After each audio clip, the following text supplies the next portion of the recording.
Hi guys, my name is Bryce and I'm 26 years old. Some of you may recognize me from the Set Over Set stream that my brother and I run. Um, this is going to be the first of my entries to the video log.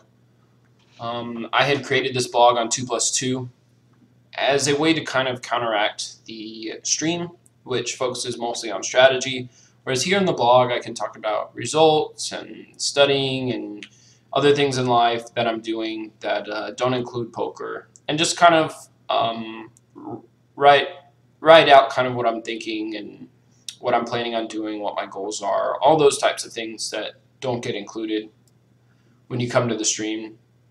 This is basically going to be a place where I can keep a record of those types of things.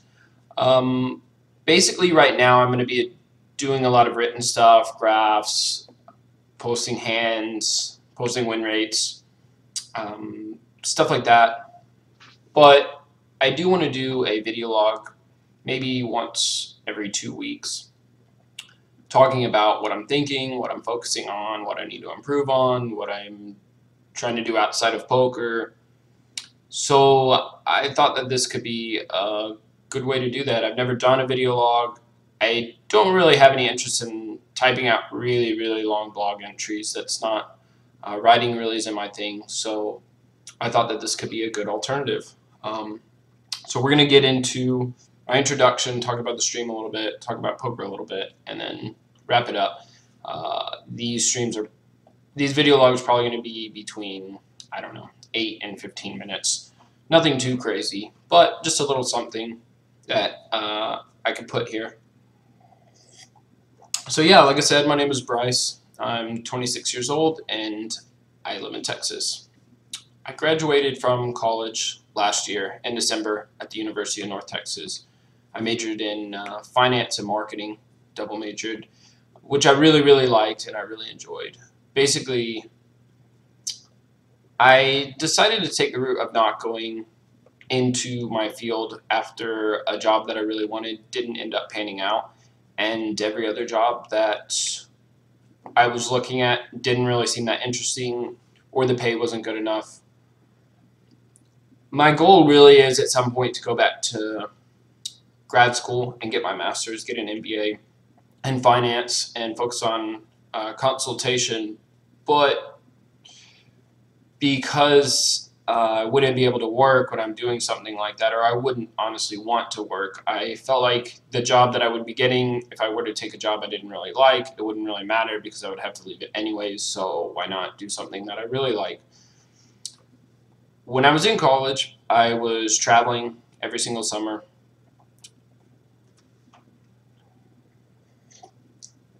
With a job that I really liked.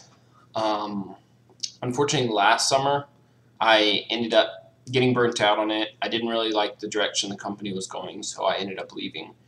And after that happened, it was my last semester coming up, and a good friend of mine who was a heads-up player offered to coach me. Up until then, my poker career had been just nothing really. It had just been me being a recreational player, just like donking around, not really improving, just like playing micros and sometimes playing MTTs and sometimes playing sit and goes, not specializing in anything, not improving in anything, but just kind of having fun with it. I played live some. Obviously, as most of you know, 1-2 is not really a tough game to beat at all live. So it was a situation where I did all right, but nothing special. So my friend, basically, I told him I wanted to dedicate some time and finally give poker a real shot. I really wanted to try to improve and try to get better. And so basically he sold me a 10 session coaching package for $300, which was really cool. It's an amazing deal. And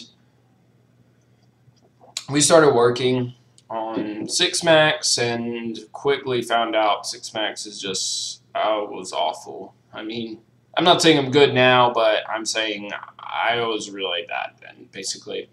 And so basically we decided that to give heads up a little bit of a shot, and I actually ended up not being terrible at heads up. I pretty much just sat everybody and played everybody up to like 50 and out. It wasn't anything brag worthy.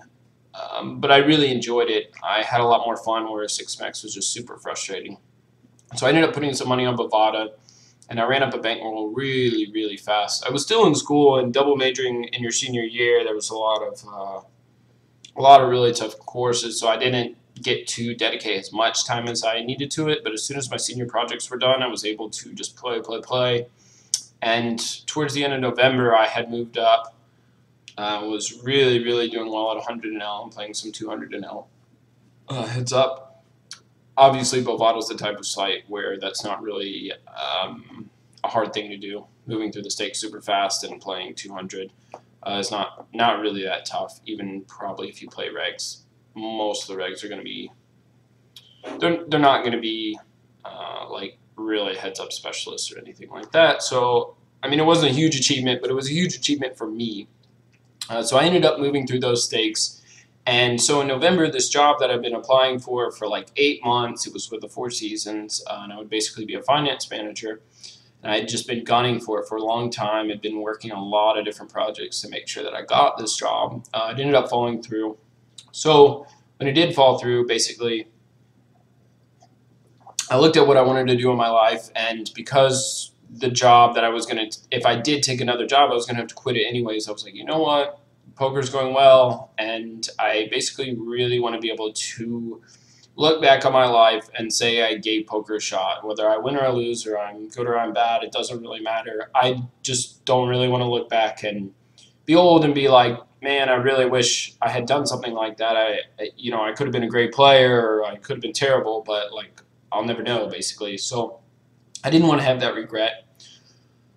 So I said, I'm gonna do this.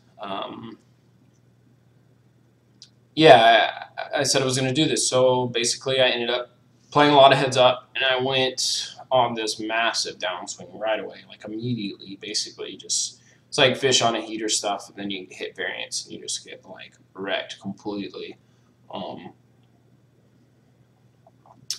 that was like devastating. Basically, that just like that killed me.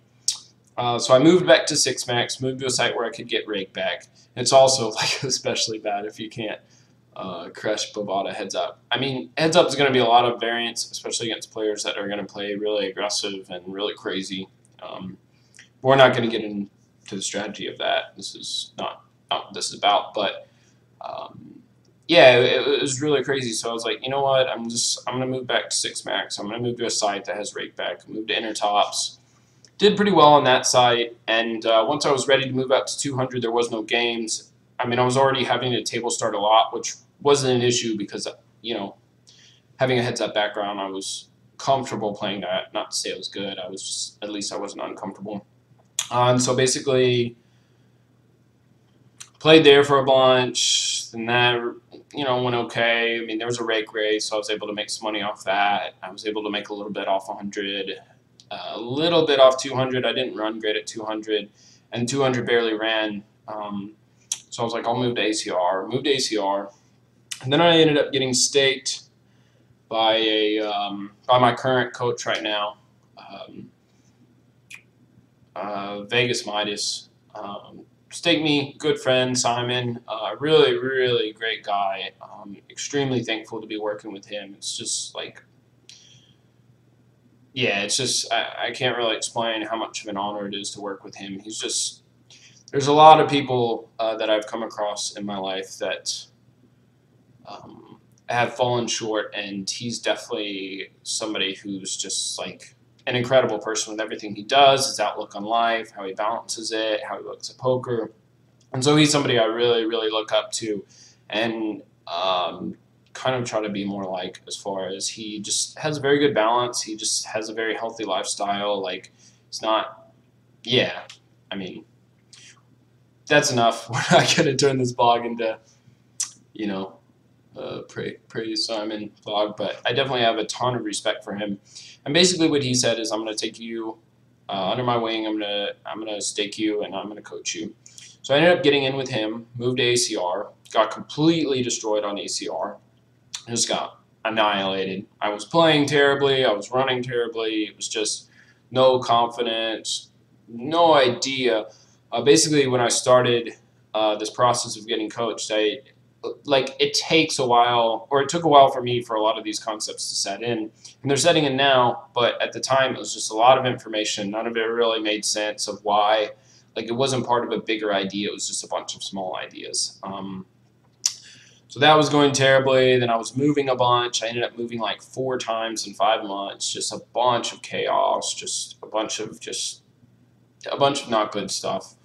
And then I finally got to where I'm at now. I ended up moving back to Bovada, and I'm up staying at 6 Max. And I decided the rake back wasn't worth it on any of those sites. I really don't like grinding a whole ton.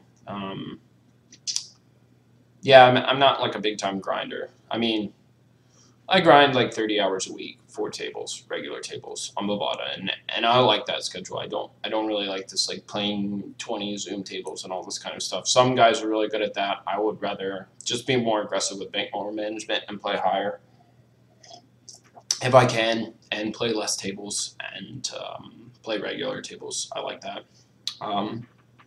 So yeah, so I started streaming in August, and me and my brother basically got together and created the stream, and we worked together, and he helps me out with a lot of the different stuff, and I really like it. I really like working with him. He's a great guy, and the stream is doing really well now. I think we have like 250, 300 people that show up every day. We stream Thursday through Sunday. So yeah, I mean, it's nice to have that 4-day schedule, and then I can play Monday, Tuesday, Wednesday off stream if I want, or not, or whatever. I usually play at least 2 of those days. So yeah, that's a little bit about me. That's kind of where I came from, school and work, and where I'm at. And as far as the stream goes, I mean, we're just trying to build it. We are an all cash game stream. It's pretty cool. I just play 4 tables. I really enjoy it. We try to have guests on. In 2 weeks from now, we're going to have Zaza's going to come on. We do a 12-hour stream once, the first Sunday of every month, and we try to have guests on. Simon's been on. We're going to try to get Zaza on. I have some other guys coming on. It's going to be a stream that only focuses on cash games, which is really cool because there's a lot of MTT streamers, but I personally really like cash more than MTTs. I don't really like the variants of MTTs, so I want to just focus on playing cash games. And yeah, we'll just see where the stream goes. I mean, we're doing everything we can do. We're doing the YouTube and the Twitter stuff, and it's all very new to me. I mean, I don't know a lot about a lot of this stuff, but it's cool to have something. Like, I really like playing poker, but I also like having these types of projects. I think it's a lot more fulfilling for me personally. I like doing this type of stuff. I feel like poker, I'm not some amazing, great poker player, but I also feel like there's certain things that I like to do that I don't get to do when I play poker, and work on projects like this is something that's really fun for me, and hopefully just kind of create good content, hopefully encourage more players to get into poker. I get asked a ton, like, we're in the U.S. We didn't know that you could play poker on U.S. sites. Like, where's a good place to play? So I definitely think that streaming is a very good thing for poker. Some people might argue that you give away a lot of information and you improve players. But I think that the amount of new players that streaming has the potential to bring in is so good for the poker economy that you can't possibly think that the information I give away takes away such a big edge from you that you can't possibly beat the games anymore. I don't think that's the truth. And it could only be the truth if, number one, I was like the greatest player in the world, and number two, I was also the greatest teacher in the world. And both of those things obviously aren't true. So it can't possibly be bad, but it's easy for me to get newer players into poker, people who want to play poker, people who are recreational, people who want to have fun. Come into these games, they come into these streams and they realize that they can deposit on sites, and they're like, oh, cool, man, I can play. I'm going to put some money on, and I'm going to go grind, and I can watch your stream, and you can teach me a little bit. And so I definitely very, very strongly believe that streaming is an extremely good thing for poker. I think the amount of information given away is not really that big of a deal in the grand scheme of things. I think that Streaming definitely is a very good thing for the poker economy, and I think it should be encouraged. I mean, this is not just me self-promoting my brand or my market. I just think that overall, if you look at the concept of poker and you look at how the poker environment works, yeah, it's hard. It's kind of like the interview that Phil Galfond had recently, where he said that once the dream of depositing $50 and making it to the high stakes is gone, then poker will go too. So I think that that's very true, and I think that something like poker streaming could bring in a lot of new players, and I hope that it continues to grow, and I hope that the community supports it, not just for my own personal gain, which, I mean, I don't make any money off this. I just really enjoy doing it. I mean, I hope to in the future, but you never really know. I mean, it's not anything crazy. But I think that generally the poker supporting streaming should be a very plus EV thing for everybody. So that's kind of my feeling on streaming. I mean, I'm very passionate about streaming. I definitely believe in it. I love doing it. And I think that it's a very positive thing for poker overall. As far as my poker goals, I try and study 1 to 2 days a week. I like to work in Cardrunners EV, Flopzilla, do some Equilab stuff. I have a good friend of mine who is very good in Cardrunners EV, and so it's cool to work with him and kind of see things. I definitely feel like poker is starting to really click, whereas, like I said, probably in April or May, I was struggling a lot. Yeah, I was struggling a lot. I mean, I was winning, I was making money, but I wasn't really understanding what I was doing. I was just running hot. Like, if I was winning, I was running hot. If I was losing, I was running at EV. Like, you know, it wasn't anything where I really knew what was going on. And I feel like now more than ever, I'm probably studying. It's hard to say. I'm studying maybe for every 3 hours I play, I'm studying an hour.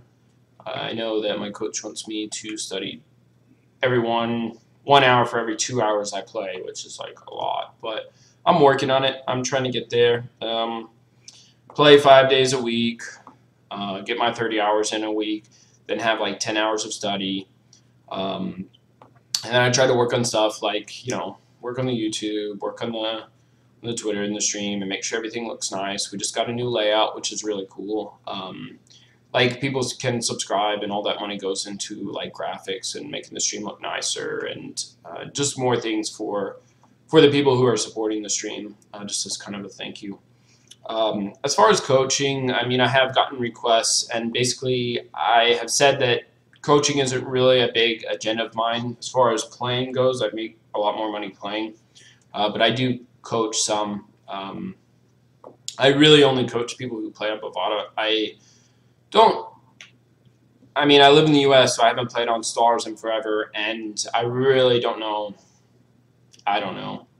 I mean, I'm playing 400 now and getting ready to shop some 600. I don't even know if I would beat 100 Zoom on Stars. I really don't know, honestly. So because that's the case, I would rather not. I don't feel comfortable coaching anybody who doesn't play on Bovada. Yeah, because I know those player pools, I know how those games run, but a site like Stars, I don't really know. I mean, Bovada's anonymous, so that's definitely creates an aspect of the game that is definitely a lot different. You can do things on Bovada that you can't do on Stars, and not just because of the player pool, but because of the anonymous factor. You can do a lot of different things that wouldn't work on Stars. So yeah, we're at about almost 20 minutes here. That is my ramblings, but like I said, this is going to go up on my 2Post2 blog. It's also going to go up on the YouTube.